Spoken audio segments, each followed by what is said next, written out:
አ- ሰው ግን በዚህ ልክ አንድም እኔ አሕዛብ ግን አይኖርም። አዳም ላይ በጣም ነው የተሰራው የሚገርመው። ሴራ በጣም ነው የሚያሳዝነኝ። ለምን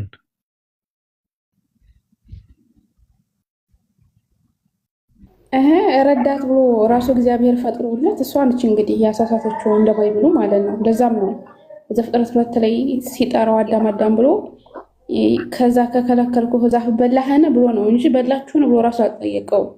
ስለዚህ ሲጀመር ዘፍጥረት ላይ መጀመሪያ ትእዛዙ የተሰጠው ለአዳም ነው። ትእዛዙንም ሄዶ እሱ ከዛ ከተከለከለበት ዛፍ ሄዶ ራሱ ሄዶ አልበላም።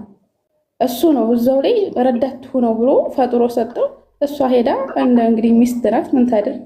ሚስት ደግሞ የሰራችውን ባል ይበላል። ስለዚህ እሷ መጣችለትና በላ። ከዛ እሷ ነች አሳሳተችኝ ብሎ ራሱ የተናገረው ማለት ነው። ስለዚህ አዳም ስህተት አልሰራም። እና እግዚአብሔር እንደበላ አያውቅም እያልሽ ነው ወይስ ስህተት አልሰራም እያልሽ ነው? በላህን ብሎ ሲጠይቀው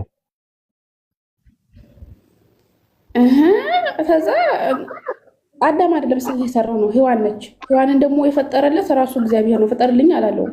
ብቻውን ይሆን ዘንድ መልካም አይደለም ብሎ የሚመቸውን ረዳት ልፍጠርለት ያለው ራሱ እግዚአብሔር ነው አይደለ? ትእዛዙ ከተሰጠ ከአጥንቱ በኋላ አበጀለታ። ከዛ እሷ ደግሞ ምን አደረገኝ? ከባቡ ጋር ተነጋግራ ከባቡ ጋር ተነጋግራ ሄዳ እሷ ነች ቆርጣ የመጣችለት እና እሱም በላ። እንግዲህ አንተ ሚስትህ አዘጋጅታለህ ምግብ እምቢ አትልም። ስለዚህ እሱ ስህተት አልሰራም። እሱ ከዚህ እንዳትበላ ካለው ቦታ ላይ ሄዶ እራሱ አልበላም።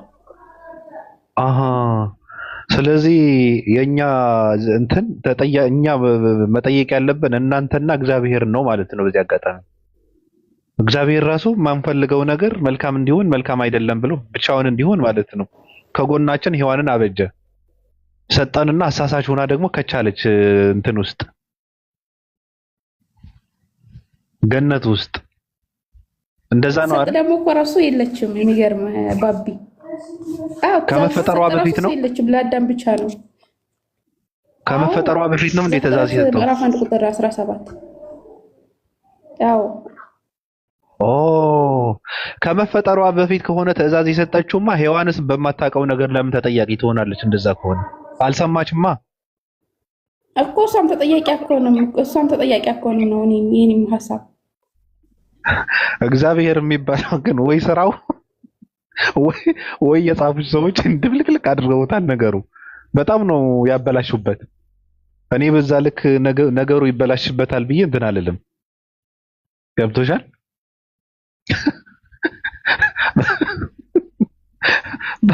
በጣም ነው ያጨቀዩበት ስራውን። እና እንደዛ ከሆነ ያልሰማች ከሆነ ለምን ትጠየቃለች? ሔዋን አሁን በምን ኃጢአቷ ነው ምጥሽ አበዛው ስቃይሽ አበዛውት ምናምን ብሎ የረገማት? ጥረት 3 ላይ ስትሄድ ከዋጋ ቀጥታ ስታወራ ነው የምታገኘው። ያኔ አብራ ትእዛዙ ሲሰጥ እንዳለች እንደውም አትብሉ አለን ብላ ነው የምትናገረው። አትብሉ አላለም። እንደዛ የሚል ህግ የለም። ዘፍጥረት ላይ ብትዞር አታገኝም። ለእሱ ብቻ ነው አትብላ ብሎ ትእዛዙ የሰጠው። ከዛም በኋላ ይህንን ትእዛዝ ከሰጠው በኋላ አይ ሰው ብቻውን ይሆን ዘንድ መልካም አይደለምና የሚመቸው ረዳት እንፍጠርለት ብሎ ከዛ በኋላ እሷን የፈጠራት ማለት ነው። ስለዚህ እኔ በጣም ነው የሚምታታብኝ። እዛ አካባቢ የሚያስረዳኝ ሰው ካለ ደስ ነው የሚለኝ። ትእዛዝ ሲያስተላልፍ እግዚአብሔር ለአዳም ሲነግረው መብላት የለብህም ብሎ ሲል ሔዋንን ከመፍጠሩ በፊት ነው።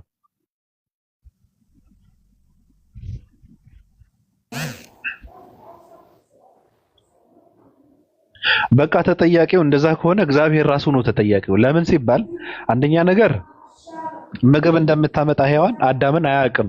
ሔዋን ደግሞ ከዚች እንትን እንዳትበላ እንደተባለ አታውቅም። ስለዚህ ተጠያቂው ማን ነው? ጎል እንዲገባባቸው ያደረገው ራሱ እግዚአብሔር ነው ማለት ነው። ትእዛዝ ባልሰማች ሔዋን ጋባዥ አድርጎ ሔዋንማ እኮ ነግሯታል እኮ። አልነገራትም። ናይ ነግሯታል። ማስረጃ እኔ በቦታው ነበርኩ። ነገር አፈልግኝ ሴትዮ። እሺ እና ማለት ነው ምን ነበር እያልኩ የነበረው? ስለ እግዚአብሔር ነው። ስለ እግዚአብሔር ነው። እግዚአብሔር ተጸጸተ። እግዚአብሔር መልካም እንደሆነ አየ፣ ፈጠረ። ከዛ ተጸጸተ። ከዛ ፀጉሩን አከከ፣ ፂሙን ላጨ ምናምን ነው። አላውቀውም። በቃ ቀጥሉ። ዞረብኝ ማለት ዞረብኝ በቃ። ኧረ ጨርሺው እንዴ! በመሀል እኮ ነው ሰብለ እንትን ብላ። ሰብለ ምን ነበር ያልሽው? ምን ነበር ሰብለ የጠየቀችው? ሰብለማ እግዚአብሔር ራሱን ሰርቶ ራሱን ነው የሚያደንቀው አለች። ይሄ ሰው ደግሞ የተለየ ነው። ምንድን ነው የሚያስኬደው? አያስኬድም እንዴ? እንደ እግዚአብሔር ራሱን የሰራውን በሰራው በጣም ተደንቆ ዋው ዋው እግዚአብሔር እንዴ ብሎ ያጨበጭባል። ራሱ እንደዚህ ማለት ነው። እንደዚህ ምንድን ነው አንተ ድንቅ ነገር ነው ያደረግከው ምናምን ብሎ ይደነቃል። እና ልክ ናት እኮ ያያል እኮ ይሰራና ማታ ያየዋል። ከዛ ይሰራና እኮ ማታ ያየዋል። ማታ ያየውና ቆንጆ ሲሆን ቀንም ሆነ ሌሊትም ሆነ አንድ ቀን ብሎ ደግሞ ሁለተኛ ቀን ወደ ስራ ይገባል። ግን ቀንም ሆነ ሌሊትም ሆነ የሚባለው ግን ሆነ ነው የሚለው እንጂ አድርጎት ነው። እንደ ካላንደር ወሰደው እሱን ዝም ብለን እኛ እንደዚህ ካለን ማሰው እኮ ሰው ነገር እኮ ዴርቶ ጋዳ መሆኑ ነው። ያን ያህል ክፉ ሰው መሆን አልፈልግም። ነገር እኮ ዴርቶ ጋዳ ነው የሚሆነው። እያንዳንዷን ነገር እንትን ብለህ ካወራህ እኮ በቃ የለም ምን ተይዞ ጉዞ እኮ ነው የሚያስብልህ። አሁን እግዚአብሔር ሰማይና ምድር ፈጠረ። ከዛ ቀንም ሆነ ሌሊትም ሆነ የሆነው ስላደረገው ነው ወይስ በራሱ ነው የሆነው ነው ጥያቄው። በእውነቱ ምን አስበው እንደዛ እንዳደረገው ራሱ አልገባኝም። ሰኞ ማክሰኞ ማለት ይሆነ እንዴ? እዛ ጋር ደግሞ የሚገርምሽ ነገር ማለት ነው ምንድነው ብርሃንን የፈጠረው ከፀሐይ በፊት ነው አይደል? እንደዛ ነው። የሚገርም እንትን አለ ራሱ አላስታውሰው። የብርሃን አፈጣጠር ደግሞ በጣም የሚገርም ነው። አዎ እንትን እኮ ነው ይመስለኛል። መንፈሱ በኋላ ያስቀምጡ ስለነበር አንዳንዴ ወደ ውስጥ ይገባል። ብርሃንን ፈጠረ ነው የሚለው ይጋጫል። ፀሐይና ጨረቃን ከፈጠረ በኋላ ነው ብርሃን የፈጠረው። ይህ አንድ ቀን ሁለት ቀን የሚባለው ፀሐይና ያኔ ማታና ቀን ሲሆን አይደለ? ብርሃን ስላለ ነው። ቀንም ሆነ ማታም ሆነ ሁለተኛ ቀን ነው የሚለው። ከዛ በኋላ ደግሞ ምን ይላል? መካከል ብርሃንን ፈጠረ ይላል። ብርሃን ስላለ አይደል እንዴ አንድ ቀን ሁለት ቀን ብሎ የቆጠረው። እኔ ብጠጣ ራሱ እንደዚህ አይነት ሀሳብ አይመጣልኝም። ቆይ ምን ሲል ነው እንደዛ ያለው? ግራ ነው የሚገባኝ። በመጀመሪያ እግዚአብሔር ሰማይና ምድርን ፈጠረ። ከዛ ምን አደረገ? ብርሃን ፈጠረ አይደል? ከዛ ብርሃኑ አለ መልካም እንደሆነ አየ። ብርሃኑ ደስ አለው። ጨለማን ይጠላው ነበር ማለት ነው። እግዚአብሔርም ብርሃንና ጨለማን ለየ ይላል።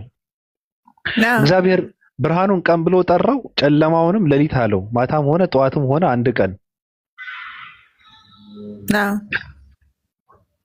ጠፈር በውሃ መካከል ክፍልን እግዚአብሔር ጠፈር ማረገጠ። ምን ነው በለሱ ጋር ደረስክ? እንደቀስ ብለህ ማንበብ ጀመርክ? አይደለም በለሱ ጋር ሳይሆን ፀሐይ ጋር ነው መድረስ የፈለኩት። 16 ላይ አንብበው።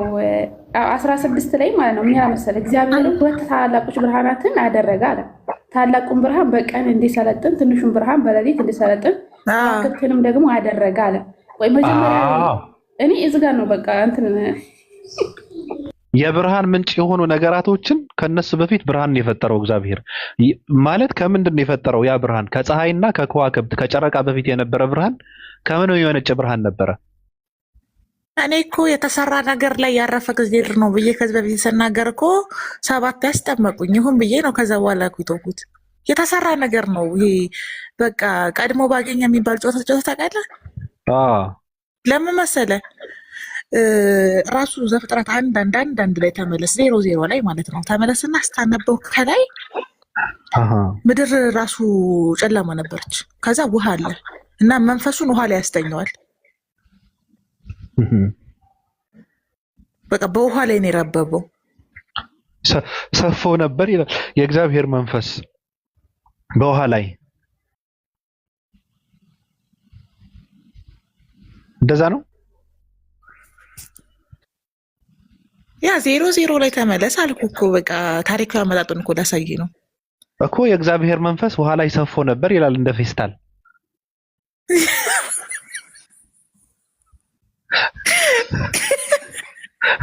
ከዛ ቀጥሎ ምንድን ነው የሚለው? አንብበ ከዛ እግዚአብሔር ብርሃን ይሁን አለ፣ ብርሃንም ሆነ ይላል። እሺ ከዛ እግዚአብሔር ብርሃኑን መልካም እንደሆነ አየ ይላል። እግዚአብሔር ያ ብርሃን ተመቸው። ከምን የሚመነጭ ብርሃን ነው ሲባል አይታወቅም። አትውረድ እዚህ ጋር እንትን ትሰራለህ እንዴ? ይሄን እኮ ነው የምልህ። የሚወደውና የሚጠላው ነገር ራሱ ቅድመ እውቀት የለውም። ልክ ይሁን ልክ አይሁን፣ ጥሩ ይሁን ጥሩ አይሁን ራሱ ካየ በኋላ ነው የሚያረጋግጠው። ይሄን ደግሞ እኔም አንተ ማድረግ የምንችለው ነገር ነው የምልህ። ከቀድም ጀምሬ ካገኘኸኝ ከፈጠረው በኋላ መልካም እንደሆነ አለየ። ፈሪሃም እኮ ራሱን ያደናንቃል የምትለው እኮ ለዚህ ነው። ከአዳም በፊት ሰዎች ነበሩ ብሎ የሚያምን አንድ ክርስቲያን ልጅ ነበረ። እሱን አሁን ያስታውሳል።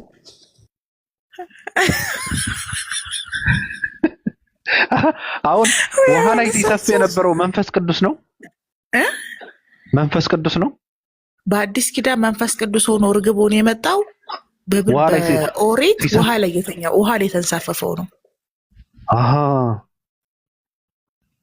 ለዛ ነው መጠመቅ ምናምን የሚባለው ውሃ ጋር ተያይዞ የመጣው መነከር ምናምን የሚባለው የመዋኘት እንትን ስላለው ማለት ነው።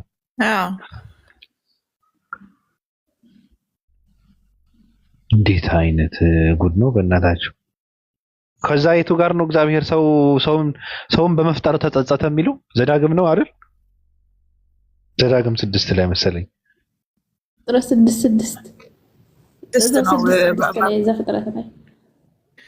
ዘፍጥረት ነው።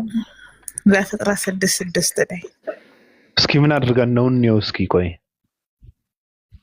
እግዚአብሔር ሰውን በምድር ላይ በመፍጠሩ ተጸጸተ፣ በልቡም አዘነ አለ። እግዚአብሔርም የፈጠርኩትን ሰው ከምድር ላይ አጠፋለሁ፣ ከሰው እስከ እንስሳ እስከ ተንቀሳቃሽ እስከ ሰማይ ወፍም ድረስ ስለፈጠርኳቸው ተጸጽቻለሁና አለ። ኖህ ግን በእግዚአብሔር ፊት ሞገስ አገኘ። የኖህ ትውልድ እንዲህ ነው። ኖህም በትውልድ ጻድቅ ፍጹም ሰው ነበረ። ኖህ አካሄዱን ከእግዚአብሔር ጋር አደረገ። ኖህም 3 ልጆች ሴምን፣ ካምን፣ ያፌትን ወለደ ምናምን እያለ ይቀጥላል። እሱን እኮ ነው የምልህ። አሁን እኔ ሰውን በመፍጠሩ ተጸጽቶ ከምድር አጠፋለሁ ብሎ በመርከብ ማባረሩ ምን ማለት ነው? እሱ ብቻ ሳይሆን የሚገርመው ደግሞ እግዚአብሔር ሰው ስላልሆነ አይጸጸትም ደግሞ ይላል። የቱን እንቀበላውን? አይጸጽ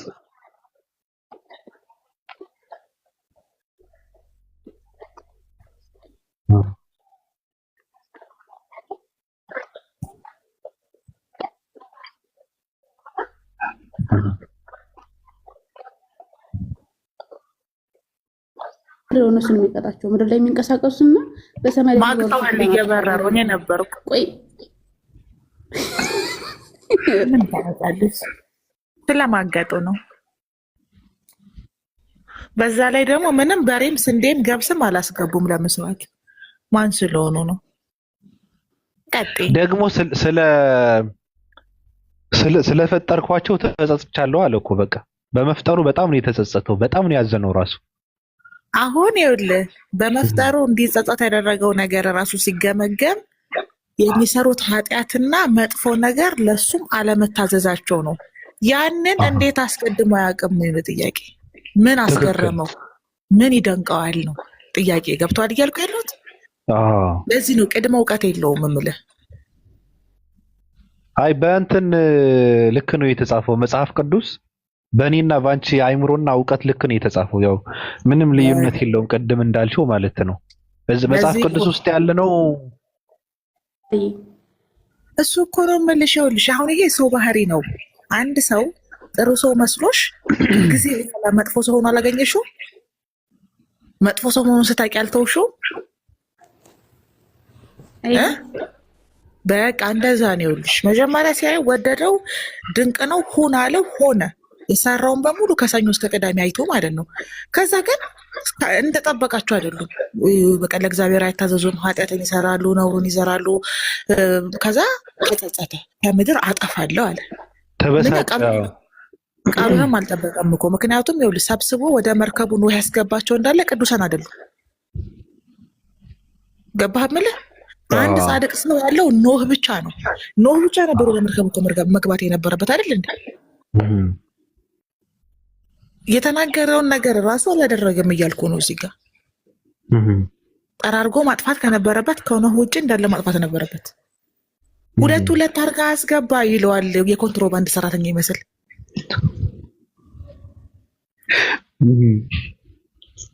አስገባ። ከዛ ምድሪቷን በውሃ ተለቀለቃት። ይሄ የሚያሳይ ቅድመ እውቀት የለውም። ቅድመ እውቀት ካለው ራሱ ሸክላ ሰሪው የሸክላውን ባህሪ ስለሚያውቅ ለሚሰሩት ኃጢአትን መደንገጥም መናደድም መገረምም የለበትም። በዛ ላይ ደግሞ የሰውን ልጅ በመፍጠር የተጸጥቻለሁ ከምድር አጠፋለሁ ካለ ማጥፋት ነበረበት። ቀንሶ ነው ያጠፋው። እንዴት ናችሁ? ሰላም ናችሁ? ባቢሎን ኦፓል እያንዳንዳቸው ቅድሚያ እውቀትማ አለው። ኦፓል መጽሐፉን እየደበቁት ነው እንጂ እኛ ደርሰንበታል እንደሚያውቅ። አንተ ደግሞ ባብ ስትሸከም ጊዜ ያተሱ ያተረፈ መሰለህ እንዴ?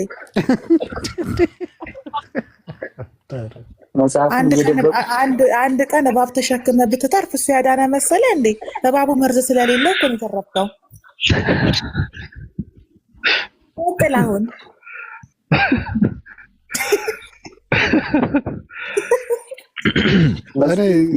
ኦፓል ከታች እየጻፍኩልሽ ነበረ ካነበብሽው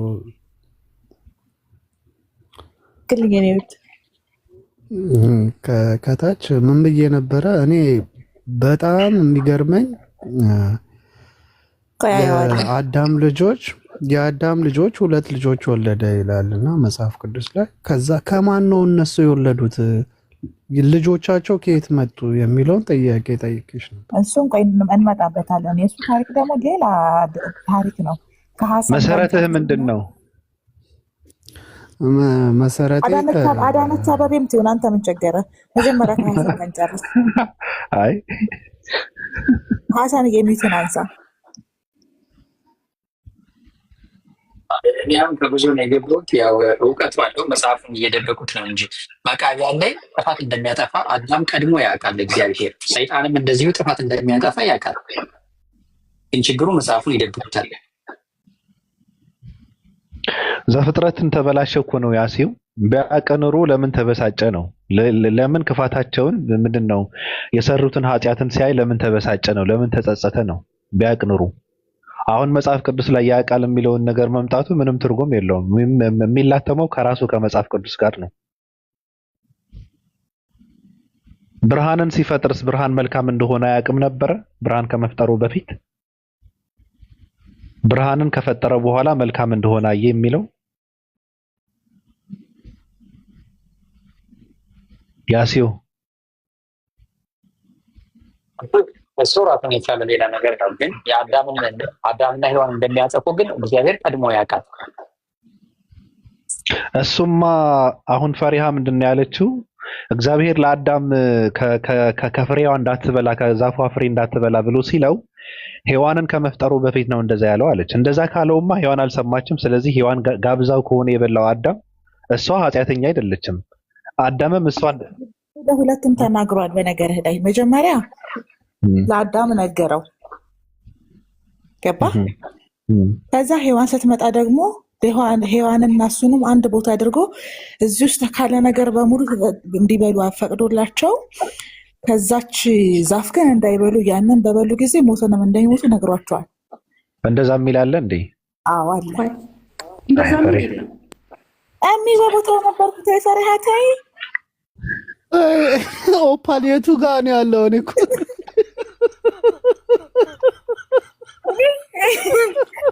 እኔ አለ የምር አለ እንዴ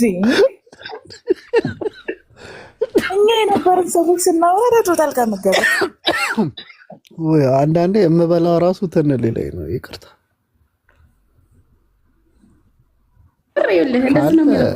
ዘፍጥረት 2 ላይ ቆላም ብላችሁ ዘፍጥረት 2:16 ላይ የሚራል እግዚአብሔር ከገነት ዛፍ ሁሉ ትበላለህ አለው። ነገር ግን መልካሙና ክፉን ከሚያስታውቀው ዛፍ አትብላ። አትብሉ አይደለም አትብላ፣ ከእርሱ በበላህ ቀን ሞትን ትሞታለህና። ለማን ነው? ለአንዱ ለአዳም ነው። ከዛ 18 ላይ ምንድነው? እግዚአብሔር አምላክም ማለት ሰው ብቻውን ይሆን ዘንድ መልካም አይደለም። ማነው ሰው የተባለው? አዳም ማለት ነው። የሚመቸውን ረዳት እንፍጠርለት አለ። ይህ ትእዛዝ ከተሰጠው በኋላ ነው ለአዳም ረዳት ሔዋን የተፈጠረችለት። ቁልቁል ስትወርዱ ከግራ ጎኑ አጥንት ወስዶ ምናምን እንደፈጠራት ይናገራል። ከዛ ዘፍጥረት 3 ላይ ትመጡና ቀጥታ እሷን ልክ እንዳለች አድርጋ ነው የምታወራው ከባቡ ጋር ማለት ነው። አትብሉ አለን ምናምን እያለች ነው የምታወራው። እና እኔ እዚህ ላይ ምንም ነው የማይገባኝ። አንቺ ደግሞ አዳም ነግሯት እንትን እግዚአብሔር ለአዳምና ለሔዋን ነግሯቸዋል ካልሽ ማስረጃ ስጪ። ቆባል የለም እንደዛ የሚል የለም።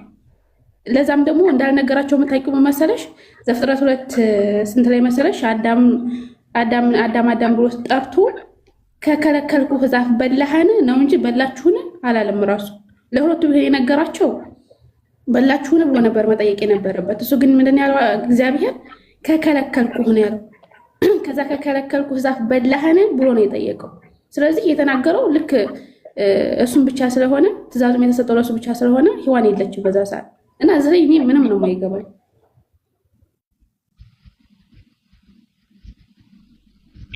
እና ከየት አምጥታ ነው? ለምሳሌ ሰይጣን እግዚአብሔር ከዛፉ እንዳትበሉ ብሎ አዘዋል ሲላት አይ እኛ ከምንድን ነው ከገነት ውስጥ ካለው ዛፍ ፍሬ እንበላለን ብላ ስትለው ከዛ በኋላ ደግሞ ሰይጣን እንትን ሲላት ከየት አምጥታ ታውቅ ነበረ? መልእክቱን ሲያስተላልፍላት አይ እግዚአብሔር እኮ ስለሚያውቅ ነው እናንተ እንደ እግዚአብሔር ሕያው ሆናችሁ እንዳትኖሩ ነው እንደዛ ያለው ብሎ ሲላት እውቀት ነበራት ወይስ ዝም ብሎ ነው ሲመክራት የነበረው ዲያብሎስ? እኮ እሱ እኮ ነው የሚያልገባኝ ባቢ። ከየት አምጥታ ነው ሰብተረው? እሷ ራሱ ምንድን ያለችው ለሁለቱም እንደነገራቸው አድርጋ ነው አትብሉ አለን ብላ ነው የምትናገረው ማለት ነው ለባቡ። ግን እግዚአብሔር ስታየው ደግሞ ያኔ ከበሉ በኋላ ምናምን ራቁታቸው በተሸጉበት ሰዓት ደግሞ እኔ በቦታው ባለው በጣምንሽ ነበረ። ቆይ ችግርሽ ምንድን ነው? እኛ ከዛ የተባረርን እስካሁን አልወጣልንም። ፈሪሃ በነገርህ ላይ እኮ ማለት ነው እውነት ለመናገር አልተፈጠረችም እኮ 22 ላይ ነው እሱ የተፈጠረችው 22 21 ላይ ከተሰጠው በኋላ እንትን ላይ ነው የተፈጠረችው። ዘፍጥረት 16 እና 17 ተሰጥቶት ለአዳም ካወራ በኋላ ነው እሷ የተፈጠረችው። ግን ምንድን ነው መሰለህ ሰይጣን ሲጀነጅናት ግን በቃ ከዚህ ሁሉ ካሉት እኔ ነበርኩኝ በቦታው። እኔ እኮ ታሪካችንን ብናወራ አፈቅዱልን። ምን አይነት የዚህ ዘመን ትውልዶች በጣም ግን ነው ባይወራ ይቀርም።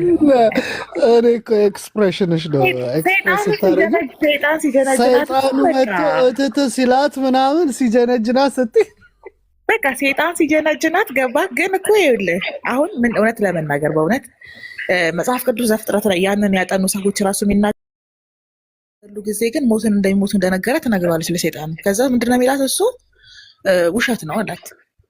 እንዴት ታውቃለች? መልካምና ክፉን እኮ አታውቅም። ከዛ በፊት ሔዋን አታውቅም እኮ ቢነግራትም እንዴት ታወቀችው? አይኗ አልተከፈተ። መልካምና ክፉን አታውቅ ቢነግራትም እንዴት ገብተዋል? የነገራትን የደገመችው ጊዜ ያልሆነ እኮ ነው የደገመችው። ካየኸው አልጨመረችም አልቀነሰችም። ባቢሎን ቅድም እኮ ነገረች።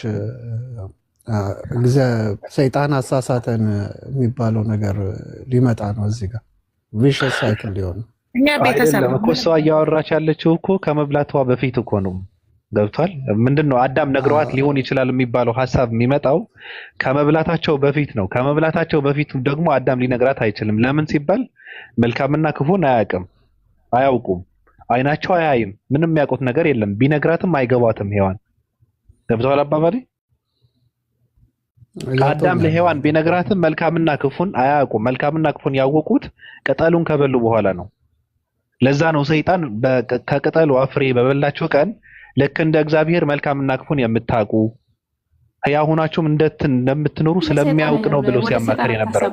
ለሰይጣን ጠበቃዎች አትበለኝና አባቢ ሰይጣን ያለም እባብ ነው የሚለው፣ ተንኮለኛ እባብ ነው የሚለው። ያው እባብ የሚባለው ሰይጣን ነው ብዬ ነው እንደሚባለው።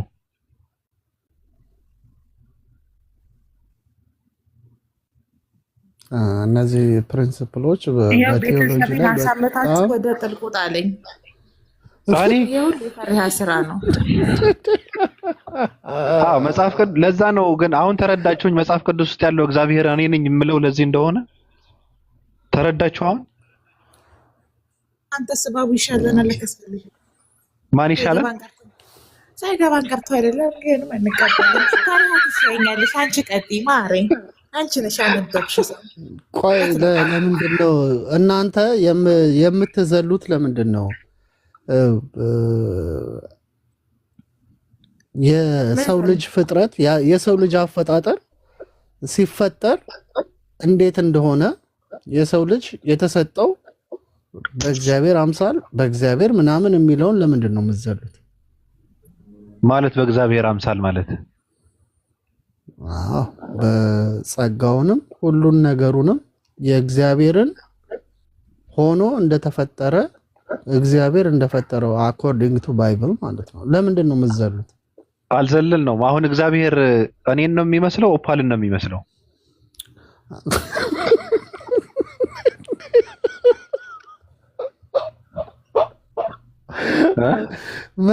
መምሰል ማለት የባህሪ ልዩነት ነው የምናወራው። በመልኩና በአምሳሉ ነው አይደለም የሚለው? አዎ ባህሪው እየጠቀስን ነው። አሁን መልክ ምንድን ነው? እኛ አይደለም መልክ ምንድን ነው? አምሳል ምንድን ነው? የሁለቱ ልዩነት ነገር።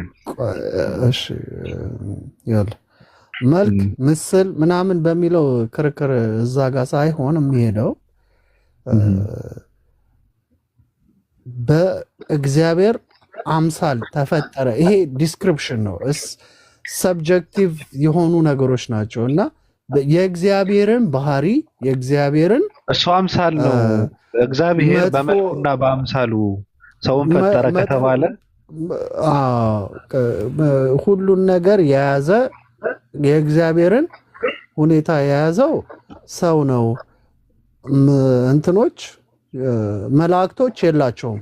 ሶስቱን አያጠቃልሉ ማለት ሶስቱንም ከእግዚአብሔር ጋር የተሰጣቸው ክህሎትን አያጠቃልሉ መላእክቶች ምንድነው ሶስት ስትል እንደው ወደዛ እንደገና ተመልሰን እንሄድሽ። የሰው ልጅ ከምን ተፈጠረ ተብሎ ሲባል አፈር አለው፣ እሳት አለው፣ መንፈስ አለው ምናምን እየተባለ ይነገራል አይደል? እነዚህ የአምላኮች ባህሪ ነው ይባላል። ግን አይደለም እኮ ብዙ አሁን ምንድነው እግዚአብሔር ምንድነው ያለው? እግዚአብሔር አለ እንደ መልካችን በመልካችን እንደ አምሳላችን እንፍጠር አለ አይደል እኮ። በመልካችን ሲል በእግዚአብሔር መልክ ማለት ነው። ስለ ቅርጽ ነው። ያገላለጽ ነው። ያገላለጽ አይባልም። እግዚአብሔር አገላለጽ ሊሳሳት አይችልም። በመልካችን አለ ቅርጽ ማለት ነው። እንደ አምሳላችን ሲል ደግሞ ባህሪ ነው። አንተ አሁን እግዚአብሔር ተሳሳተ አላልኩ እኮ። ባህሪ ብለህ ስትል እኮ ባህሪያቶቹ እንደሱ ነው ልንመስል የምንችለው እንጂ እሱን ልንሆን አንችልም አይደል? አሁን ለምሳሌ መንፈስ ነው፣ መንፈስ አለን አይደል? ተናጋሪ ነው፣ ተናጋሪ ነን፣ እንሰማለን፣ ይሰማል፣ ግን ልዩነት አለው ነው። እንደ ብሎ የገለጸው ያ ባህሪ ነው። በመልካችን ብሎ ሲል ግን ቅርጽ ነው። ስለዚህ እግዚአብሔር በማን መልክ ነው የፈጠረው? እኔን ነው በሱ መልክ የፈጠረው ወይስ ኦፓልን ነው በሱ መልክ የፈጠረው? እየነገርኩህ እኮ ነው። እኔ እኮ እየተናገርኩኝ አምሳል ማለት እኮ በስነ ልቦናዊ መምሰል ማለት ነው። ሌላ ነገር አምሳል አልጠየቅኩም። ስለ አምሳል እኔ ስለ መልክ ነው የጠየቅኩት ወንድሜ። አምሳልማ ነገርኩህ እኮ። እንደ አምሳላችን ሲል ባህሪ ነው። እንደ ሲል ደግሞ ልክ እንደሱ ሲባል አንተ የሱ ያህል ባህሪ አለህ ማለት ሳይሆን እንደሱ ነው። ተናጋሪ ነህ፣ ተናጋሪ ነው። ይሰማል፣ ትሰማለህ፣ ያያል፣ ታያለህ። እንደዛ ነው። እንደ ነው። ገብቶሃል? ታገናዝባለህ። እኮ በመልካችን ነው ያለው። ገብቶኛል እኮ በመልካችን ሲል በመልኩ ነው የፈጠረው። እሱ ቅርጽ ነው። ያገላለጽ ወንድም ያገላለጽ አይደለም። እግዚአብሔር በመልኩ እኔን ነው የፈጠረው ወይስ ኦፓን የፈጠረው? እሱ መልስልኝ። በመልካችን በመልክ እና ሁለት ጾታ አለው እግዚአብሔር? ሁለት ጾታ የለውም። ምን ጾታ ነው ያለው? እግዚአብሔር ጾታ የለውም። የወንድም ጾታ የለውም፣ የሴትም ጾታ የለውም። ኢየሱስ ክርስቶስ እግዚአብሔር አይደለም?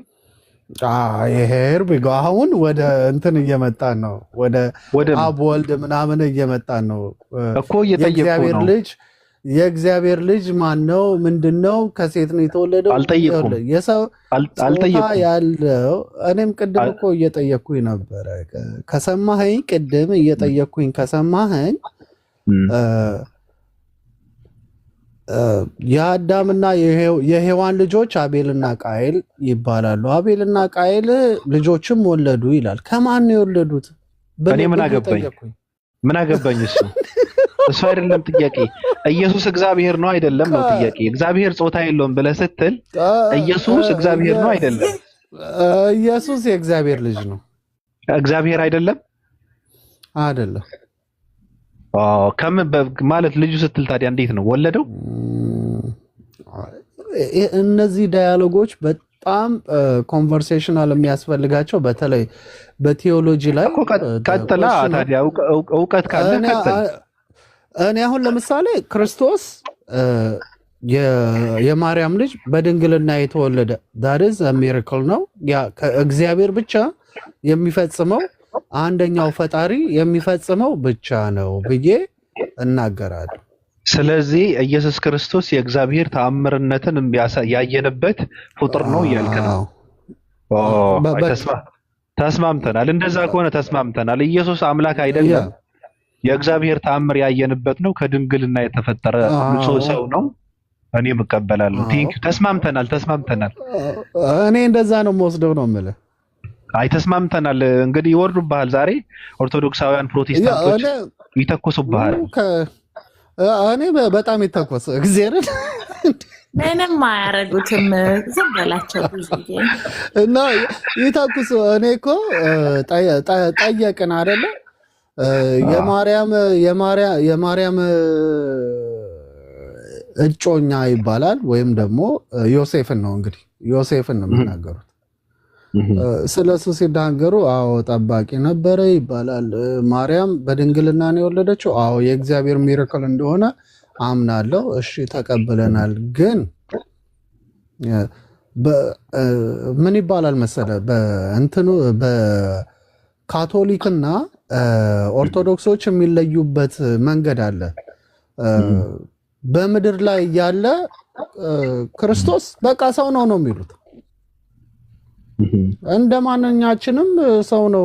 እንደውም መቅደላዊት ቺኩ ነበረች እያሉ የሚያወሩ በጣም ብዙ አሉ።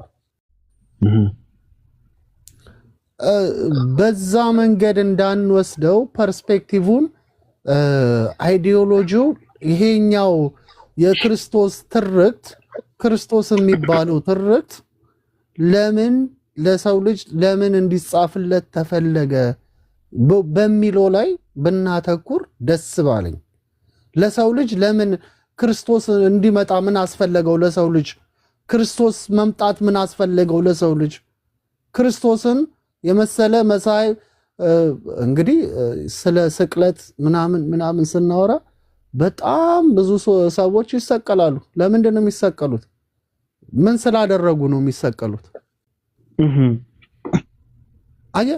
ያ ከነዛ ነገሮች የሰው ልጅን በትምህርት ለማጠንከር ሲባል ትርክት ያስፈልግ ነበር። ትርክት ያስፈልጋል። ትርክት ናሬቲቭ መኖር አለበት። ናሬቲቭ የእግዚአብሔር ልጅ ተወልዶልን ይሄው ሊያድንን መጣ፣ ከዚህ በኋላ ድነናል ነው የሚሉት አይደል? ሁሉ ከክርስትና በኋላ ድነናል ነው የሚሉት። ከዚህ በኋላ ሞት የለም፣ በእግዚአብሔር በክርስቶስ ካመናችሁ ድናችኋል ነው የምንባለው አይደል? እስቲ የቀረ ነገር አለ? አሁን እስቲ ከክርስቶስ በፊት ይደረጉ የነበሩ ነገሮች አሉ። ከክርስቶስ ነገር በፊት ሰው ልጅ የሰው ልጅን ይገላል። ሰው ልጅ የሰው ልጅን ዘግዝቆ ይገላል። አሁንስ ቀርቷል? አቁመነዋል?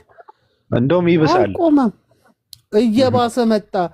ቆይ አሁን ደግሞ እንደገና ሌላ ጄኔሲስ ልናመጣ ነው። ሌላ ቴዎሎጂ መምጣት አለበት። የሰው ልጅ በራሱ በህይወቱ ለሰው ልጅ ጥቅም እንዲኖር እርስ በራሱ እንዲዋደድ እርስ በራሱ ወደ ጥሩ ነገር እንዲሄድ ሌላ ኢየሱስ ልናስወልድ ነው። ገብቷል።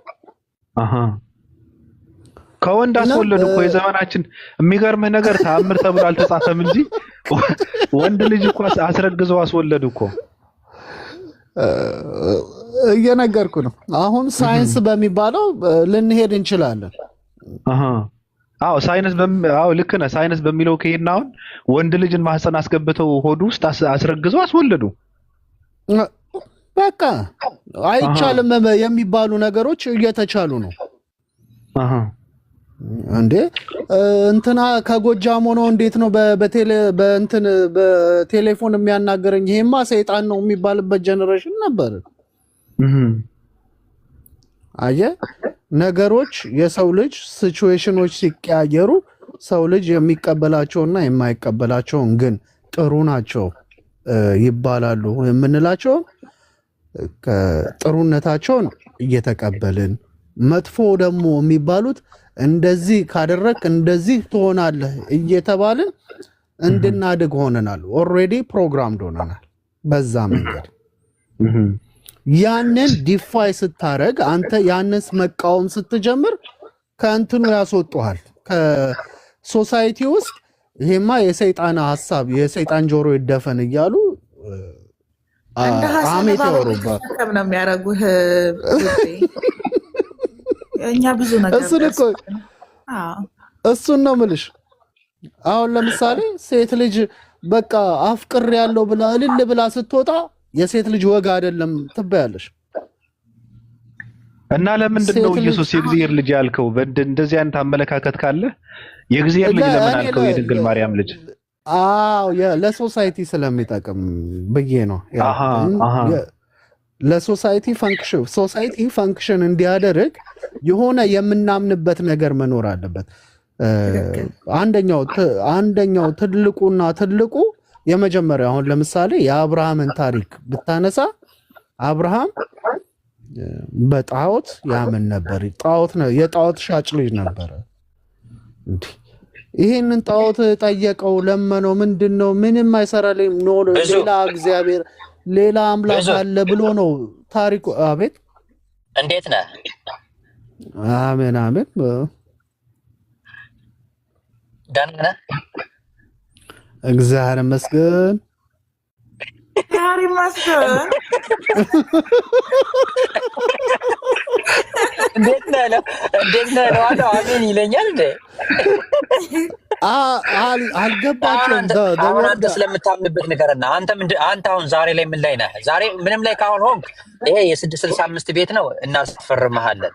አይ አንድ ሃይማኖት የሆነ ሃይማኖት ውስጥ ግን የምትከተል ከሆነ ስለምታምንበት ንገረና። በእኔ በኩል ሐሰን ተማሪዎቼን እባብ ተሸካሚ እንድታረጋቸው አልፈቅድልህም። ኧረ ቆይ እኔ አይ ጥግ ዳሩን አስይዘዋለሁ እኔ። አምናለሁ። እኔ በኦርቶዶክስ ተከታይ ነኝ። ኦርቶዶክስ እምነት ተከታይ ነኝ። በእምነት ኦርቶዶክስ ተከታይ ነህ? አዎ። ኦኬ። ኦርቶዶክስ የምትለውን ነገር በሙሉ ትቀበላለህ? በሙሉ አልቀበልም። በግ አይደለሁም እኔ የእግዚአብሔር በግ አይደለሁም። የምጠይቃቸው ጥያቄዎች አሉ። ግን ደግሞ ካሉት እምነቶች ኦርቶዶክስ ስነ ስርዓቷ ባቢሎን እያወራክ ነው እንዴ? እየተሰማ ነው? አላወራውም። ለሰው ልጅ ሐሰን ለምንድን ነው የምትበጠብጠው? እዚህ እያወራ ወደዛ ትሄዳለህ። ጥያቄ ጠይቀህ የባቢሎን ድምጽ እየረበሸ ስለሆነ ነው። የባቢሎን ድምጽ እየረበሸ ያወራ መስሎኝ ነው እንዳናቋርጠው። እሺ ቀጥል። አሁን ጥግህን ያዝና ጥግህን ይዘህ እናውራ፣ እንወያይ። ወይ ዛሬ 665 ተፈርማለህ ወይ እንግዲህ የሚሆነው እናያለን። እኔ እስቲ እንየው፣ ጥያቄን ጠይቅና እንየው። ኦኬ። ከኦርቶዶክስ የማትቀበለው ምኑን ነው?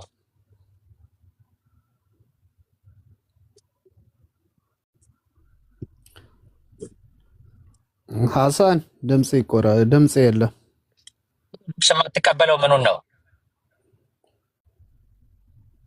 ሁሉን አልቀበልም እያልክ ነው? አንዳንድ ነገሮች ሪቹዋል የሆኑ ነገሮችን አልቀበልም። ለምሳሌ እኔ በዚህ ምስል ይሄ ምስል እንደዚህ ነው ምናምን በምስል አልቀበልም። ምስል አልቀበልም። አንድ እሱ ነው። ሁለተኛ የራሴን ፐርስፔክቲቭ ከሪሊጅን ጋር ብቻ እንዲገናኝ ከሪሊጅን ውጪ አይሆንም የሚሉትን ነገር አልቀበልም። እንደዛ ማካሰብክ ከኦርቶዶክስ ትወጣለህ። እንደ ኦርቶዶክስ አትቆጠርም። አየህ፣ እዚህ ጋር ነው ልዩነታችን። አሁን ለምሳሌ በኦርቶዶክስ ውስጥ 2-3 ሚስት ማግባት አትችልም፣ አንድ ሚስት ለአንድ ነው ይላል። እኔ 4 5 10 ሚስት ማግባት እፈልጋለሁ። እንዴ ሰውነቴ ነው፣ ሰዋዊ ነኝ። በቃ አንተ ታዲያ ከኦርቶዶክስ ያፈነገጥክ ነው የምትባለው። አላፈነገጥኩም። እኔ ሪቹዋሏን በደንብ ነው የምጠብቀው። እንዴ ከጠበክማ እንደዚህ የምትል ከሆነ ይሄ አያስኬድም። እውነቱን እናውራ ከተባለ ይሄ አያስኬድም። አንተ ኦርቶዶክስ ነኝ ለራስህ ስሜትህን ለማርካት ኦርቶዶክስ ነኝ ብለህ ልታወራ ትችላለህ። ነገር ግን ኦርቶዶክሳውያን እዚህ ጋር ቢመጡና ቢገቡ የሚያስወግዝህን ነገር ነው እየተናገርክ ያለው። አሁን ሚስቱን ተወውና እኔን ይውገዙኝ። ሐሰን አንተ ሙስሊም ነህ ልበል አይደል? ቤዚክሊ ከስምህም ሙስሊም ነው አይደል? አንተ እስልምና የሚጠይቀውን እያንዳንዷን ቃል አንተ በህግጋቶቹ ትኖራለህ? ትኖራለህ። አንተማ መሐመድ ነህ በቃ ማለት ነው። አይደለም እኔ ሐሰን ነኝ። ትኖረዋለህ ወይ ሐሰን? እኔ አሁን ስላልተረዳው መሰል አሁን አንተ ሁሉንም አልፈጽምም ራሱ ብትል ያን የምችለው ነው እንኳን ብትል ራሱ ካንተ ከጠየቀው ጋር አይገናኝም። እሱ አሁን የማልቀበለው አይደል ነው ያኒ ሙሉ ለሙሉ እሱ አልቀበልም ነው የሚለው። እኛ አሁን ተቀብለን ያን ነገር መተግበር አልቻልንም ማለት ያን ነገር አልተቀበልንም ማለት አይደለም። ለምሳሌ እስልምና ህግጋቶች መርሆች አሉ። ከነሱ ይሄን እቀበላለሁ ይሄን አልቀበልም የምለው ነገር የለም። መቀበል ያለብኝ ነገር እስልምና መተግበር የማልችላቸውን ነገሮች እኔ አልቀበልም ነው የምለው። በቃ ምንድነው መተግበር የማትችለው? እስኪ መተግበር የማትችለው ምን አለ? ለምሳሌ ኦርቶዶክስ ላይ አሁን ለምሳሌ በመጽሐፍ ቅዱስ ላይ አትዘሙት ይላል አይደል? እሺ በየትኛውም በቁርአንም በመጽሐፍ ቅዱስ አሁን የቁርአንን ሰው በእናንተ አትዘሙት ይላል ነው አትዘሙት ነው። ምን ይጠይቀኛል እኮ ማን ነው በዚህ ምድር ላይ የማይዘሙት ማን ነው? እስቲ ይውጣና እኔ አልዘሙትም የሚል ይውጣና ይናገር። እኔ አልዘሙትም ለምሳሌ እኔ አልዘሙትም ሙስሊም ነኝ። በሙስሊምና የተከለከለ ነገር ነው፣ በጣም የተወገዘ ነገር ነው። ስለዚህ አንተ ዘሞትክ ቆይ አንተ መዘሞት አልችልም ብለህ መዘሞት አልችልምና ስለዚህ ክርስቲያን ነኝ፣ ነገር ግን መዘሞትን የሚለውን ነገር አልቀበልም፣ ስለዚህ ክርስቲያን ነኝ ብለህ ልትቀጥል ነው? እሱን አይደለም እያልኩ ቃላቶችን ወደ ግራ ቀኝ አትውሰዳቸው።